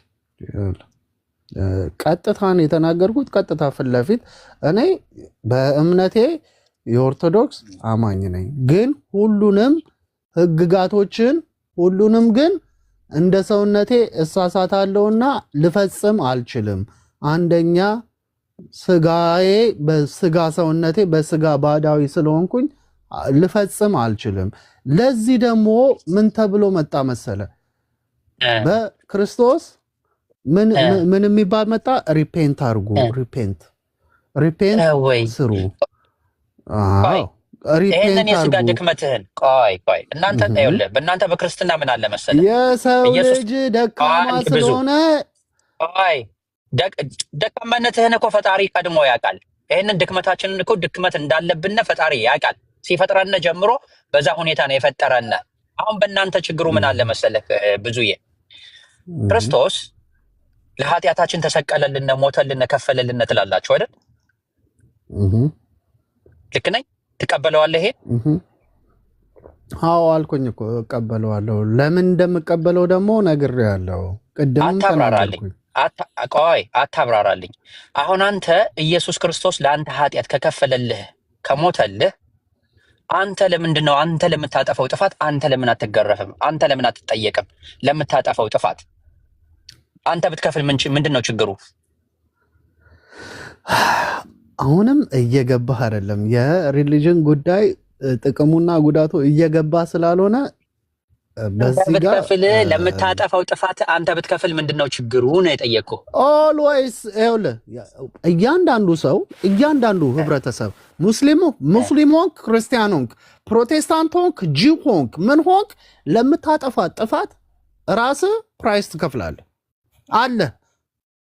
ፕራይስ ምንም እምነት አይደለም። ክፈል ኢየሱስ ሞተልና ተሰቀለልና የምትለውን ትተህ እኔ ብዙ ለምሰራው ስራ እኔ ራሴ ከፍላለሁ ብለህ ራስህን ብችልስ? አዎ እየነገርኩ ነው፣ እየተናገርኩኝ እኮ ነው። ደግሜ እኔ የምናገረውን ደግሜ እያልከኝ ነው። ይኸውልህ እያንዳንዱ ሰው በምድር ላይ ሲኖር ያጠፋት ጥፋት ዋጋ ታስከፍለዋለች። ኢዘር ወይ ይከፍላል። ክርስቶስ ስለመጣና ስለሞተለት አይደለም፣ እሱ አይደለም እሱ። ስለዛ ኮንሴፕት እናውራ እኮ። የሚያስከፍልህ ከሆነ የምታደርገው ድርጊት የሚያስከፍልህና የሚያስጠይቅህ ከሆነ የክርስቶስ ሞተልን፣ ተሰቀለልን፣ ከፈልልን፣ መስዋዕት ሆንልን ማለቱ ምንድን ነው ጥቅሙ? እሺ ፎርጌት አባውት ክርስቶስን እርሳውና ክርስቶስ አልተፈጠረም እንበልና ኃጢአት ስትሰራ ኃጢአት ስታጠፋ ጥፋት ህገ ልቦና የሚባል አለ። የሰው ልጅ የራሱ የተፈጠረበት ፍጥረቱ ራሱ ስለዛ ነገር ጥፋት አጥፍቻለሁ ብሎ እድሜ ዘላለሙን ያ ጥፋት ሀንት ያደርገዋል። ያጠፋው ጥፋት ያ ምን ይባላል? ሰብ ኮንሽስ በሆነበት ሰብ ኮንሽስ ሌቭሉ የሰው ልጅ የማሰብ እንትን ሌቭሉ እየጨመረ ሲመጣ ያ ነገር ወይኔ የዛኔ አጥፍቻለሁ ብሎ ይመጣል። ይኸውልህ ኢየሱስም ሲመጣል መሐመድም ሲመጣል መሐመድ አትቀላቀል እንዴ? ይኸውልህ በእናንተ በክርስትና ኢየሱስ ክርስቶስ ለኃጢአቴ ከፍሎልኝ እንዴ? ኦርቶዶክስ ነኝ አልክ እኮ እኮ እኔ እምነቴ ነው ያልኩ። የእምነቴ ለሰው ልጅ የማምንበት ሪሊጅኔ እኔ ኦርቶዶክስ ነው። ምናልባት ደግሞ አንተ ዩ ሃፕን ቱ ቢ ሙስሊም ሆንክ። ምንድን ነው ልዩነታችን? እኔና አንተ አሁን ለምሳሌ ቁጭ ብለን ጎን ለጎን ጥሩ ነገር ብንሰራ የኔና ያንተ የሙስሊምነት ልዩነትና የኔ የኦርቶዶክስ ሃይማኖት ማመኔ ምንድነው ልዩነቱ? እኔና አንተ ጥሩ ነገር እየሰራን ከሆነ ምንድነው ልዩነቱ? ምንም። ኦኬ ልዩነቱን ላስቀምጥልህ። ልዩነቱን ልንገርህ። እኔ አሁን ለምሳሌ ሙስሊሙ ሙሴ ነብይ ነው ብዬ እቀበላለሁ። ኢየሱስ ነብይ ነው ብዬ እቀበላለሁ። ነብዩ መሐመድ የነብያቶች መቋጫና መደምደሚያ ናቸው ብዬ እቀበላለሁ። አንተ ደግሞ እሱ ቴዎሎጂ ነው በእግዚአብሔር። ስለዛ አላምንም እኔ። እየነገርኩ ልዩነት የለንም። አንተ ጥሩ ነገር እያደረግህ ይኸውልህ። እሺ ሐሰን አንተ የተበላን የተራበን እያበላህ የተጠማን እያጠጣህ የምትኖር ከሆነ እኔ ደግሞ በኦርቶዶክስነቴ የተራበን እያበላው የተጠማን እያጠጣው ከሆነ የኔና ያንተ ልዩነቱ ምንድን ነው እኮ? ልዩነቱን እኮ ልነግርህ ነው። ይሄ ኤክስተርናል ነገር ነው የምታደርገው አንተ። የታረዘን ማብላትህ፣ የተጠማን ማጠጣትህ፣ የተቸገረን መርዳትህ፣ ይሄ ሌላ ኤክስተርናል ነገር የምታደርገው ነው ከእምነትህ ጎን ለጎን ማለት ነው። ገባክ? ነገር ግን እኔ እናንተ አንድ ማንሆንበት እኔ ለምሳሌ ቀደምት ነቢያቶች ሁሉም ነቢያቶች ናቸው። ሙሴ ኢየሱስም ነብይ ነው ብዬ ስናገር ሁሉንም እቀበላለሁ ያለ ምንም መስፈርት። አንተ ክርስቲያኑ ደግሞ ዛሬ ላይ ሙሴን ተቀብለህ ኢየሱስን ተቀብለህ ነብዩ መሐመድን አልቀበልም አሻፈረኛል። ልክ አይሁዶች ኢየሱስን አንቀበልም ብለው አሻፈረኝ እንዳሉት ማለት ነው። ገባክ አሁን? ስለዚህ አሁን አንተ ኦርቶዶክስ ነኝ እያልክ ነው። ከኦርቶዶክስ ውጭ ያለ ሰው እንደ እምነቱ ባይብል እንደሚናገረው አንተ ጋር ብለው አንተ ገነት የምትገባ ቢትሆን የገነትን ትኬት ለምሳሌ ብትይዝ ሌሎች ሰዎች ኦርቶዶክስ ያልሆኑ ሰዎች ትኬቱ አላቸው የላቸው? ይህንን እኮ ቅድም እኮ እያልኩ የመጨረሻውን ትርክት አመጣው። የሰው ልጅ ከሞተ ሞተ ነው። ምንም እኔ አፍተር ላይፍ ላይ አላምንም። ስለ አፍተር ላይፍ አሁን ለምሳሌ ላንብብልህ ኦርቶዶክስ ስለ አፍተር ላይፍ ገሃነም ገነት የምትለኝን እኔ አላምንም። የለም በእኔ በሀሳቤ የለም። ይኸውልሽ ላንብብልህ፣ አዳምጥ። መጽሐፉን ስላላነበብክ እኮ ነው አንተ። መጽሐፉን አላነበብከው። መጽሐፉን ብታነበውም ደግሞ መቀበል አትፈልግም ወይ? አንብቤውም ቢሆን ራሱ ይኸውልህ እኔ ባይብልን ሳነብ ማለት ነው የሰውን ልጅ ለመግራት የሰው ልጅ በበጎ መንገድ እንዲሄድ የተደረገ ለመግራት የተጻፈ ነው እንጂ አሁን ለምሳሌ አንተ ስትሞት ሄቨን ይጠብቅሃል። አንተ የት ላይ ነው የተገራኸው? አንተ እኮ አሁን ያፈነገጥክ ነህ እንጂ የተገራህ አይደለም። መጽሐፉን አንብበህ አሁን አንተ ተገርቻለሁ እያልክ ነው? አዎ በደንብ ተገርቻለሁ። እሺ በደንብ ከተገራህ ላንብብልህና ተከተል። መጽሐፈ መቃብያን ሳልስ ምዕራፍ 6 ላይ ምን ይላል መሰለህ? የምትሞቱበትን ቀን አስቡ። ኦርቶዶክስ ነህ፣ በሰማንያ አሐዱ ትቀበላለህ፣ ታምናለህ። የምትሞቱበትን ቀን አስቡ። ነፍሳችሁ ከስጋችሁ በምትለይበት ጊዜ፣ ገንዘባችሁንም ለሌላ በምትተውበት ጊዜ፣ ወደማታውቁትም መንገድ በምትሄዱበት ጊዜ የምትመጣባችሁን አስቧት። የሚቀበሏችሁ ክፉዎች ናቸው፣ በመልካቸውም ጥፉዎች ናቸው፣ በግርማቸውም የሚያስፈሩ ናቸው። ቃላችሁን አይሰሙም፣ ቃላቸውንም አትሰሙም። የአምላካችሁን የእግዚአብሔርንም ፍቃድ ስላላደረጋችሁ በለመናችኋቸው ጊዜ አይመልስሏችሁም። ስለዚህም እጅግ ያስፈሯችኋል። አጋንንት ይፈሯቸዋልና የእግዚአብሔርን ፈቃድ በሚፈጽሙ ሰዎች ግን ፍርሃት የለባቸውም። በኃጥአን ነፍሳትም አጋንንት ይዘባበቱባቸዋል እያለ እየተናገረ ነው። አንተ ይህንን ቀን የምትሞትበትን ቀን ከሞትም በኋላ ያለውን ነገር ትፈራለህ ወይስ አትፈራም? ያሰጋሃል ወይስ አያሰጋህም? ምንም የሚያሰጋ ነገር የለም። የሚያሰጋህ ነገር ከሌለ አንተ ያፈነገጥክ ነህ እንጂ ያመንክ አይደለም። ይሁን አንብቤልሃለሁ እንግዲህ እኮ እኔም እኮ አንተ የምትለውን ነገርኩህ። ይኸው ከሞታችሁ በኋላ ገሃነም ትገባለህ ወይስ ገሃነም አስበህ ነው? ማቃጠር ነው ሐሰን ነግሬው ነበር ብለህ ልታቃጠር ገሃነም ትገባለህ። እኔ እንግዲህ ተናግሬያለሁ። እኔ መጽሐፉ ልገራበት ነው፣ ሰዎች ሊገሩበት ነው እያልክ ነበር። አንተ ግን ጭራሽ እንኳን ልትገራ ይቀርና ለመሰበር ትንሽ ነው የቀረህ። ተጣመህ ከመጽሐፉ አፈንግጠህ መጽሐፉ የማይልህን ነገር እየኖርክ ነው ህይወትህን። እሺ አሁን ለምሳሌ ዮሐንስ ራእይን ሂድና አንብበውና እንደዚህ እሳት ይበላችኋል ምናምን ስትባል ያ ሊበላይ ነው ብለህ ትደነግጣለህ። ይሄን መጽሐፍ አሁን ያነበብኩትን ትቀበለዋለህ አትቀበለውም? ለሰው ልጆች ይሄ አሁን ለምሳሌ ይኸውልህ ልጆችን ስታሳድግ እፉ ይበልሃል፣ እሳት ይበላል። እሳቱን እንዲነካው አትፈልግም፣ ግን ይሄ እሳት ነው፣ እሳቱን ግን እንዳነካ ብለን መጽሐፍ ቅዱስም ያ ነው ስራው፣ ፐርፐዙ ያ ነው። አንተ እየመረጥክና እንትን እያልክ ነው የምትቀበል። ስለዚህ ከአንተ ጋር ማውራቱ ትርጉም ያለው አይመስለኝም። እኔ ቴዎሎጂካል አይደለሁም። አንተ መጽሐፉ ላይ በተጻፈው ነገር ላይ ካልተገራህ አንተ አንደበትህም ኑሮህም ካልተገራ እንዴት ነው ልትገራ የምትችለው? ልቅ ለበቅ ተይዞ ወይም ዱላ ተይዞ ሰይፍ ተይዞ ነው አንተ ልትገራ የምትችለው ወይስ እንዴት ነው? እንደ እያነበብኩልህ እኮ ነው። ምንድነው የሚለው እዚህ ጋር? ኃጥአን ወዮላቸው፣ የምትሞቱበትን ቀን ሳትደርስባችሁ ለራሳችሁ አልቅሱ፣ ከሞታችሁ በኋላ ያለፈው ዘመናችሁ አይመለስም። ነገር ግን ወደ እግዚአብሔር ፊት በደረሳችሁ ጊዜ ያለ መከራና ያለ ደዌ በደስታ ትኖሩ ዘንድ ዘመናችሁ ሳያልፍ ባላችሁበት ንስሐ ግቡ።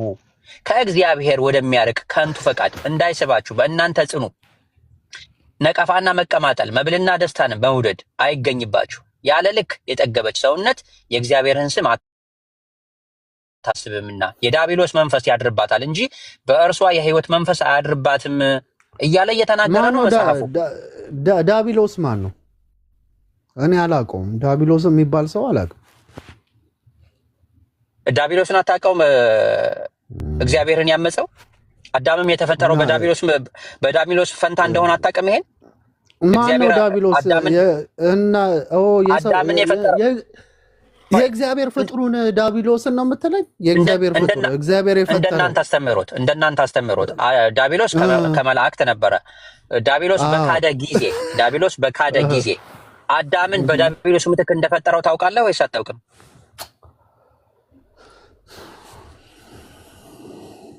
አታውቅም? እሺ ብዬ ልለፍ።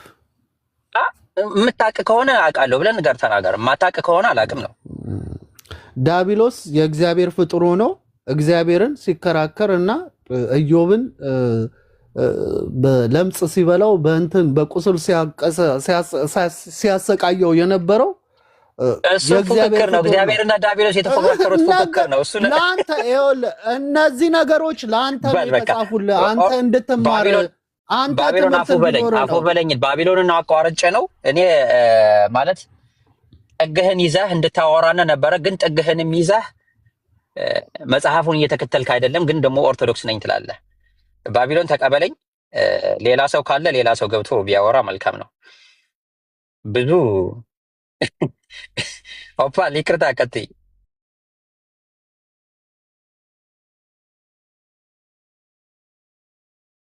ወይ ሀሲ ነው ጨረሳችሁ? ሀናዬ መጣች። ጨርስ አልቀበልም ብሏል። ደግሞ ኦርቶዶክሶች ደግሞ ለስዕሏ ለዚች ለማርያም ስዕል ያልሰገደ ስም አጠራሯ ይታወቅ ይጥፋ ነው የሚለውና እኔ ምን አገባኝ? ስሜ ቢጠፋባችሁ መታወቂያ ያሳያለሁ እያለ እኮ ነው ወንድሜ። ምንም ነው የማታመጡት አንቺና ሀሰን። ይሄ ልጅ እንኳን ገድላት ይቀበልና እንኳን ገድላትን ሊቀበል ይቅርና ባይብሉን እንኳን በስርዓት የሚቀበል ሰው አይደለም ልጁ። መርጦ ነው የሚቀበለው። አንበሳ ነው። ግሩም ነው። ቀጥሉ። እንዲህ አይነት ትውልዶች በጣም ብዙ ነው የምታየው ወደፊት። የራሱ አንደርስታንዲንግ ነው በነገርህ ላይ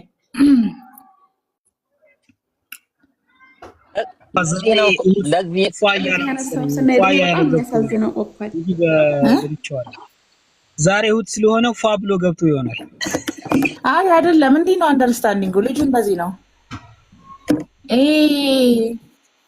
እንደ ዘዳግም አፍንጫ ደፍጣጣ፣ ጎባጣ፣ ሾጣጣ፣ በር ያልሰዋ ቀንድ ያላወጣ ምናምን ብለህ አታስፈራራውም። አይሰማህም፣ አያዳምጥም። መጽሐፍ ቅዱስ ራሱ ክዶታል ማለት እኮ ነው። ግማሹን ነው የሚቀበለው መርጦ።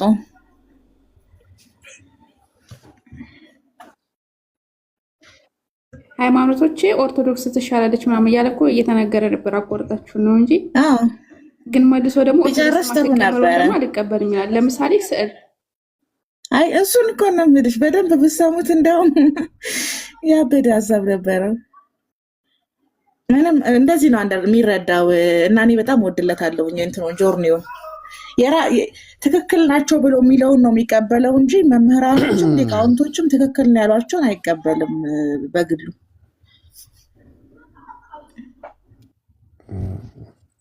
አሁን ይቅርታ፣ አሁን ነው የመጣሁት። እንዴት ናችሁ? እንደምን ተፋሰሱ እኮ ሀሰንና በራስ ቤት እኔ በግድ መጽሐፍ ቅዱስን ሙሉን ካልተቀበልክ እያለኝ አልቀበልም።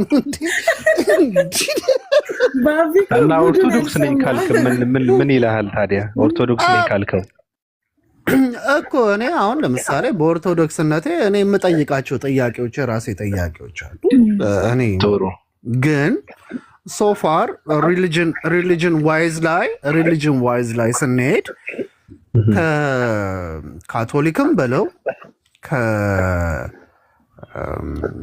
ከሙስሊምም በለው ከጂውሽም በለው ከፕሮቴስታንትም በለው የኦርቶዶክስ ሺህ ጊዜ ለኮሚኒቲ ለህብረተሰብ ሺህ ጊዜ የኦርቶዶክስ እንትን ቀኖናዎች ይጠቅማሉ ለህብረተሰብ ህብረተሰብን ጋይድ ለማድረግ የሰው ልጅ በጣም ወረስት አኒማል ነው። አንበሳ ገዳይ ነው ትላለህ አይደለ? ኖ እንደ ሰው ልጅ ግን ገዳይ የለም። አንበሳ አራዊት ነው ትላለህ፣ ጨካኝ ነው። ወይም ደግሞ ሌሎችን ጅብንም አራዊት ነው ጨካኝ ነው ትላለህ አይደል?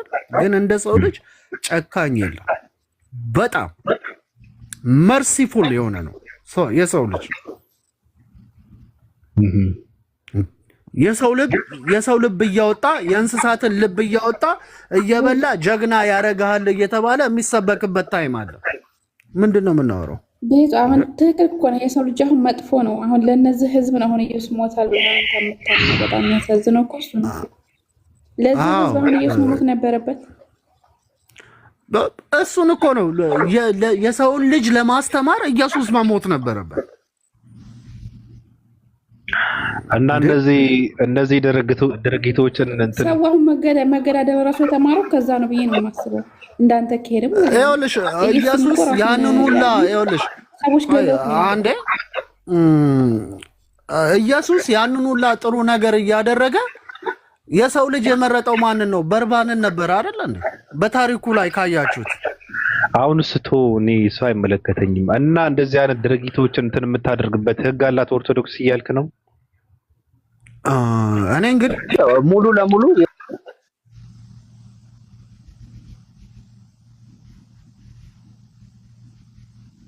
ልጅ ነኝ።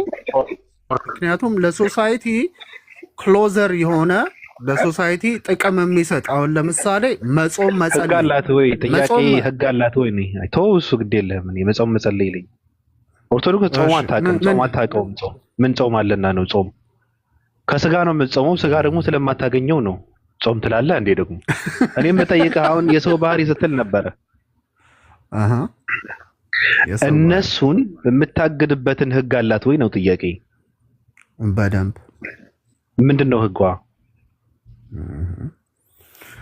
10ቱን ትእዛዝ ማንበብ ነው መጀመሪያ። ቶ 10ቱን ትእዛዝ ያንተ ማን አደረገና ነው ኦርቶዶክስ ይለጠፍ?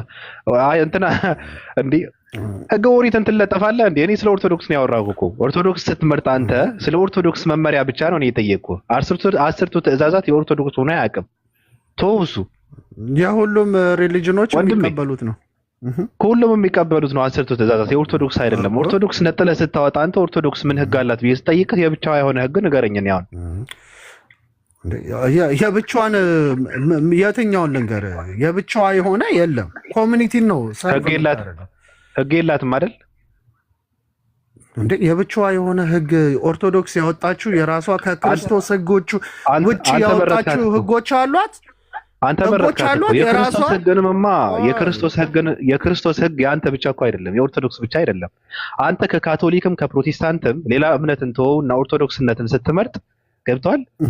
ማህበረሰብን ለመብራት የተሻለ እንትን ያላት ምንድነው መንገድ ያላት እሷ ነች ብለህ አይደለ ስትመርጣት የነበረው በያለው? አዎ እኮ ካላት ህጓ የት ነው የብቻዋ የሆነ ማህበረሰብን የምትመራበት ህጓ፣ ማህበረሰብን የምትቆጣጠር ህግ የት ነው ያለው? የኦርቶዶክስ የብቻዋ የሆነ አሁን ቅድም ስለ ጾም ሳነሳ አይሆንም ማለት ጾም አታውቅም እኮ ነው የምልህ። ኦርቶዶክስ ጾም አታውቅም። ጾም የሚባል ነገር በኦርቶዶክስ አይታወቅም። የኦርቶዶክስ የሚባል ጾምም የለም። እያወራ ያለሁት እኔ ስለ ክርስትናም አይደለም፣ ራሱ ስለ ኦርቶዶክስ ነው። ጾም የለም። ስጋ አሁን እንደ ኢትዮጵያ አንተ ጾም ከስጋ ከሆነ ጾም የሚጾመው የኢትዮጵያ ህዝብ ስለማያገኘው ነው። ስጋ ይበላል እንደ ኢትዮጵያ ህዝብ ቢመኘውም አያገኘውም። ለአውደ ዓመት ስጋ ቢያገኝ በዶሮና በእንቁላል አያሳልፍም ነበረ። ገብቷል? እሺ የለውም። ስለዚህ የማያገኘው ነገር የማይጾም ህብረተሰብ ንገረኝ። ቆይ የማይጾም ሪሊጅን ንገረኝ። ሙስሊም ይጾማል? አዎ ይራባል። ገብቷል? ይራባል። ለምን? ረሃብን እንዴት እንደሆነ እንትን ያደርገዋል። የጾምን ትርጉም ከምንድን ነው የሚጾመው ነው? ከምን ይጾማል ስትል ከውሃ በቀላሉ ከሚያገኘው ነገር ከውሃ ይጾማል። እዛ ጋር ነው ያለው ጾም። እዚህ ጋር ግን ከስጋ ከእንቁላል ከወተት ምናምን ይላል። የት ታገኘዋለህ ብትፈልግ ራሱ? የምትጾመው በቀላሉ ከምታገኘው ነገር ጾመህ ተከልክለህ ገብቷል? እንትንነትህን ፍላጎትህን ከልክለህ አግተህ ነው መታገድ ያለብህ እንጂ ከማታገኘው ነገርማ እንትን ብትመኘውም አታገኘውም ራሱ። ለምን ትጾማለህ አንተ? ምንድነው ጾም ነው አሁን? እድሜ ልኩን ስጋ አይቶ የማያውቅ የኢትዮጵያ ህዝብ ጾምኩ ይላል። ከምንድን ነው የጾምከው? አታገኘውም እኮ ራሱ ብትፈልገው። መጾም ካለብህ መጾም ካለብህ ከሽሮ መጾም ያለብህ። በዓለም ኢትዮጵያ ከስጋ አምራች ሀገሮች በዓለም 10ኛ ነች። ማነች ማወቅ እሷ? ከፈለክ ሀገር የራስ ሀገር ኢትዮጵያ ነው። በቀንድ ከብት 10ኛ ነች። እንግዲህ የምን እሱ እኔ ስለ ከብት አላወራውም። 10ኛ ሳይሆን 1ኛ ነች። እንደውም 120 ሚሊዮን ከብት ነው ህዝቡ ራሱ።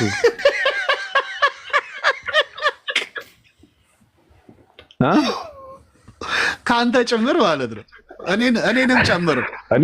እኔ አምልጫለሁ። ተወኝ በእናትህ። ኦርቶዶክስ ብለህ ደግሞ የተረት እንትን ይዘህ መጥተህ እኔ ጋር እንዴት እንግባባለን? አሁን አንተ እኔ ሳወራህ እንደ ወጣት ነው ሳወራህ የነበረው። በመሀል ግን ፈረስክብኝ። ኦርቶዶክስ ነች የተሻለችው፣ ህግ አላት፣ ማህበረሰብን እንትን የምታደርግበት ምናምን ቅብርጥሴም። ተው። እሺ አንተ በኢትዮጵያ እኔ ተወኝ፣ በቃ ተወኝ። ቤረር ኦርጋናይዜሽን ያለው ማን ነው? አሁን ተወኝ። እኔ አሁን በቃ ከሌላ ሰው ጋር እናውራ። ብዙ አውርታችኋል እናንተ። አሁን ከያሲ ጋር አውርታችኋል። ከኔ ጋር ልትቀጥል ነበረ። በቃ ፈረሰበት። የኦርቶዶክስ ስም ሲጠራ የሚያማችሁ ሰዎች አላችሁ። ይቅርታ። ቆይ ብዙ ለምንድን ነው የማትተገብረውን ህግ እኮ ነው እዚህ ጋር መጠህ የምታወራን። ህግ አለን እያልክ። አዎ አይ አም ናት ፐርፌክት አይ አም ናት አብሶሉት የሆንኩ ሰው አይደለም። ፐርፌክት ስለሆንክ አይደለም፣ አልተቀበለውም ነው ከነጨራሹ። እንዴ አንዱን ፐርፌክት አይደለም ይላል። እቀበለዋለሁ። ይኸው ገናን ኢየሱስን ሞተልን የምትሉት እኮ ምክንያታችሁ ለዚህ ነው። እኔ በዛ አይደለንም ትላላችሁ። ኢየሱስ ግን ተሰቅሎልናል፣ ሞቶልናል፣ አንድም ኃጢአት የሌለበት ትሉታላችሁ ኢየሱስን። እሺ መሐመድ ተሰቀለልን፣ ሞተልን። ለምንድን ነው የሚሰቀለው? ራስህን ቻል፣ እዛው ራስህን ቻል። ደንበር አትለፍ። አሁን አትገለፍጥ። አሁን እየተሳደብክ ነው። ስለኔ ኢየሱስ አትናገር። አሁን እየተሳደብክ ነው። ስለኔ ኢየሱስ አትናገር። የኔ ኢየሱስ ያንተ ነው እንደ ኢየሱስ መሞት የለበትም ነው ያልኩኝ እኔ። ያሲው ቆይ ይቅርታ፣ በጣም ይቅርታ፣ በጣም ይቅርታ። ኢየሱስ ያንተ ነው እንዴ? ለሁላችንም የመጣ ነው። ስለ ሁላችን ከሆነ አይመለከም። ስለ እኔ አታንሳ አትበለዋ እንዴ? ጠየቀኝ ሳይሆን ስለ ኢየሱስ ሐሳብ ሲሰጥ ስማ። ስለ ኢየሱስ ሐሳብ ሲሰጥ አንተ ስለ እኔ ኢየሱስ ሐሳብ መስጠት አትችልም ማለት አትችልም። የሁላችን ከሆነ አዎ አታውቀውም አልኩት። ስለማያምንበት ማንን ነው? ያው ሐሰን ነው። ማንን ነው የማያምንበት? ኢየሱስን አያምንበትም። እሱም የሚያምነው ኢየሱስ ያምንበታል። ስማ ይሄ እኮ ነው ችግር። አንተ ውስን የሆነ እውቀት ነው ያለ። እኔና ብዙ እንገነጠላለን። በቅቶናል። ልመልስልህ። ስማ እንደውም ኢየሱስ ከአንተ ጋር ይልቅ ሐሰን ጋር የተከበረ ነው። ገብቶሃል? አንተ ፈጥፍጠህ ቸንክረህ ገለህ ቀብረህ ነው ያስነሳው። ሐሰን ጋር ግን አልተሰቀለም፣ አልተገደለም ነው። በቃ የተከበረ ነው። ማንንም ሊነካው አይገባም ነው አለ። ኢየሱስ ይምጣና እንደገና ልንገለው እንፈልጋለን እኛ ክርስቲያኖች። በቃ ቴንኪዩ። እስኪ ጭንቅላቴን አንድ 3 ጊዜ የምችኝ ማሬ ከኋላ። አመሰግናለሁ። ብዙ ሌላ ጊዜ ና። እሺ ሌላ ሰው የሚገባ ስላለ ቦታዋን ለቀቅ አድርጋት ለሌላ ሰው። አመሰግናለሁ። በኢየሱስ ከመጣህብኝም አናተን ብዬ ነው ማባረህ ነበረው፣ ግን በክብር ውረድ፣ ሌላ ሰው ይግባ። ተገለዋለሁ ትላለህ፣ ኢየሱስን ትገላለህ እንዴ? የተከበረ ሰው ለምን ይገደላል ባንተ? አሁን በዚህ ርካሽ ኢትዮጵያዊ አሁን ኢየሱስ ለኛ ሞተ ስትል ግን አታፍሩም ኢትዮጵያኖች? ለእናንተ እንኳን ኢየሱስ ዝምብም አይሞትም። ዲስሪስፔክት አታርገን ባቢሎን። በህግ አምላክ እኔ እኮ እንደዚህ አይነት ህዝብ እኮ ነው የሚገርምኝ በእውነት። እኔ ራስ ወዳድ የሆነ ህዝብ ነው፣ አይገባውም። እኛ አንተንም ብናገኝ ከመግደል ወደኋላ አንልም፣ ማንንም አንምርም። በቃ አናገባን። ሞጣ እኮ ተናግሮታል እኮ ድጋሚ ቢመጣ ትሰቅሉታላችሁ ብሏል። ቀላል ስለተናገረ እኮ ነው፣ ራሱ እኮ ስለተናገረ ነው። በቃ አይ ብዙ በቃ በጣም ኧረ ከአይሁዶች አያልፍም ሲጀመር እናንተ ጋር ራሱ አንተ አይደርስም ከመጣ በቃ ጁሾች ራሱ አይለቁትም። ጁሾች ራሱ አይለቁትም እንዴ! ኧረ ና ግባ ነው የሚሉት። እነሱ በምቀኝነት የገደሉትን እኮ ነው እናንተ ዛሬ ክርስቲያኖች ለኃጢአታችን ተሞተልን ተሰቀለልን እያላችሁ የምትበጠብጡ። እስቲ ይሄ የክርስቲያኖች ወሬ ነው። ሙስሊሞች ሲወያው እኛ እንዲሞት አንፈልግም። እኛ አንተ ለምትሰራው ስራ አንተ ነህ መክፈል ያለብህ። ቄሌንጦ መውረድ ካለብህ አንተ ነህ ወደ ቄሌንጦ የምትላከው ላጠፋኸው ጥፋት ማለት ነው። ኢየሱስን ግን ማስገደል ኢየሱስን ሞቶልናል፣ ተገርፎልናል፣ ከዛ በኋላ ደግሞ በሶስተኛው ቀን ተነስቶልናል እያላችሁ እንደፈለጋችሁ በዚህ ምድር ላይ ኖራችሁ ቅድም እንዳልከው አንተ አይ አልችልም መዘሞት እንትን መቆጣጠር ይከብደኛል ምናምን ምክንያት ነው የምታበዛ። አሁንም ይኸውልህ ሐሰን እኔ አሁንም ላረጋግጥልህ የምፈልገው ባይብል የተጻፈልን የክርስቶስ መምጣትና ለሰው ልጅ መሞትን ሪዘሬክሽንን ያሳየን ያስተማረበት መንገዱ የሰው ልጅን ከመጥፎነት ወደ ጥሩነት ወደ በጎነት እንዲሄድ ነው። እኛ የሰው ልጆች ገዳዮች አይደለም። ኢየሱስ ራሱ እንደናንተ መጽሐፍ እኮ ኢየሱስን ራሱ እኮ ጥፋተኛ ታደርጉታላችሁ። ደንቆሮ ብሎ ተሳድቧል። እናንተ የፍኝት ልጆች ብሎ ተሳድቧል።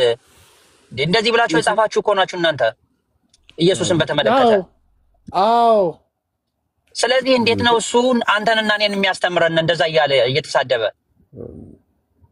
ካልገባህ እንግዲህ አይ ብዙ ይበቃሃል። ለዛሬ ይበቃሃል።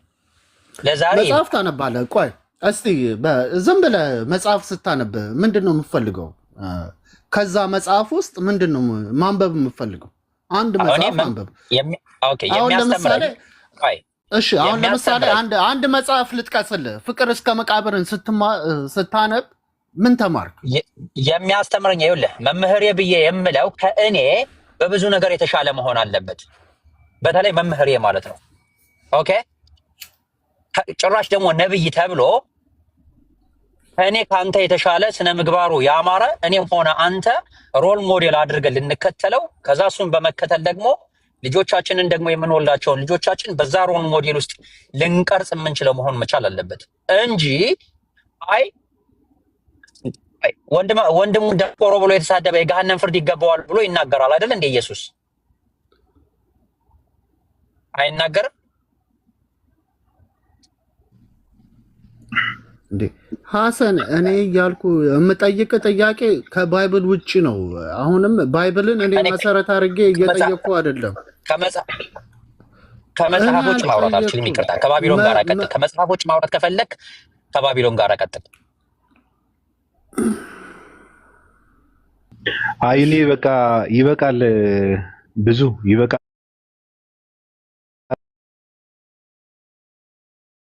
አሁን ኧረ ይበቃናል እንዴ! ብዙ ደብዳቤ እየጠቆስኩ ወደ ቆሮንጦስ ሰዎች እያልኩኝ ልጠቅስልህ ትፈልጋለህ እንዴ? ኧረ ራሳቸው የቆሮንጦስ ሰዎች እዛ ራሳቸው ገደል ይግቡ እንዴ! ኧረ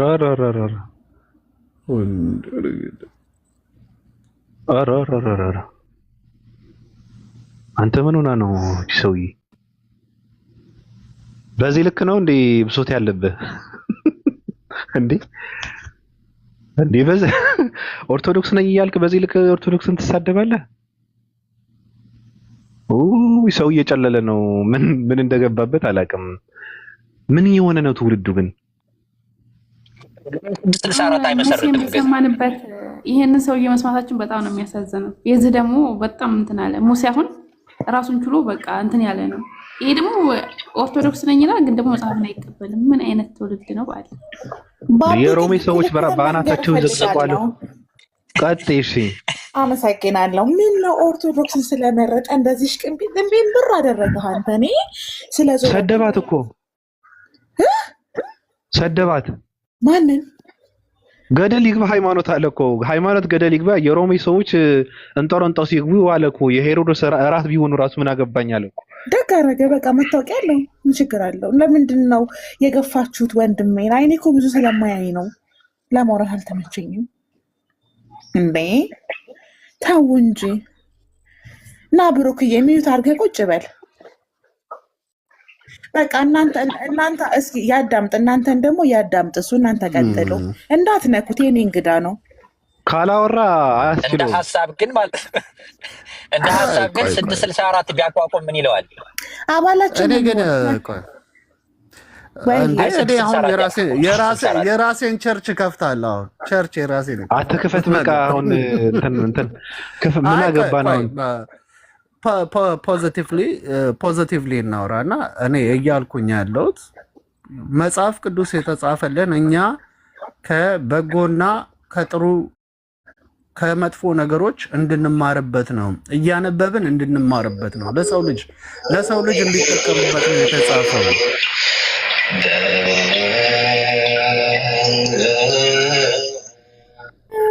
ቀጥል። ብዙ የሚሉት አርግ በቃ ሰውየው ተነሳበት ወደ ሞት ሊቀየር ነው። እዚሁ እያየን በቃ ሚሉት አርግ። ብዙዬ እዚህ ቁጭ ብለህ ጉዳቸውን ስማ እስኪ፣ እነሱ ያውሩ። ደግሞ ወረደ እንዴ አደነቆረኝ። አንዱም ጎን ለጎን ነው የተቀመጠ። ቅዳሴ ነው የማሰማህ እኔ በልጅነት የጀዘብኩበት። ባቢሎን እንኳን ሊወርድና ኦፓል ራሱ እጁን ያዘችው እኮ ከጎኑ አደረገችው። እንግዲህ ምን ይደረግ? እባብ አንሸከምም መርሃችን ነው። እንዳይወርድ እኮ እጁን ያዘችው እንትን ላይ እኮ ነው። ምንም ይልበዩ ታውቃለህ። ስለ ኦፓል ክብር ታቃጠልን። ወይ ኮሜንታተሮች የምር እኔ እኮ በቃ እንዴት እንደምወዳቸው አታውቁም። የኔ ምርጦች እኔ ግን በጣም ነው የደነገጥኩት። በአናቷ ትዘቅዘቅ ኦርቶዶክስ ሲል አንተ አፈር ብላ። እኔ እንደዛ አላልኩም፣ ማርያምን አላልኩም።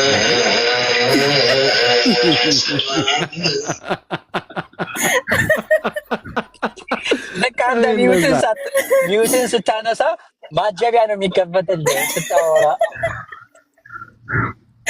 ወይ አልቻልኩም። ቀጥሉ በቃ የሆነ አልቻልኩም። በዚህ ካልታጀብ ልታወራ አትችልም። አሪፍ ማጀቢያ ነው ባቢሎን። እኔ ምን ላድርገው? ካላወራው አለ እኮ እንዴ በአፉ ነው እንደሚቀመጠው። አላስቻለውም እንዴ ዱከም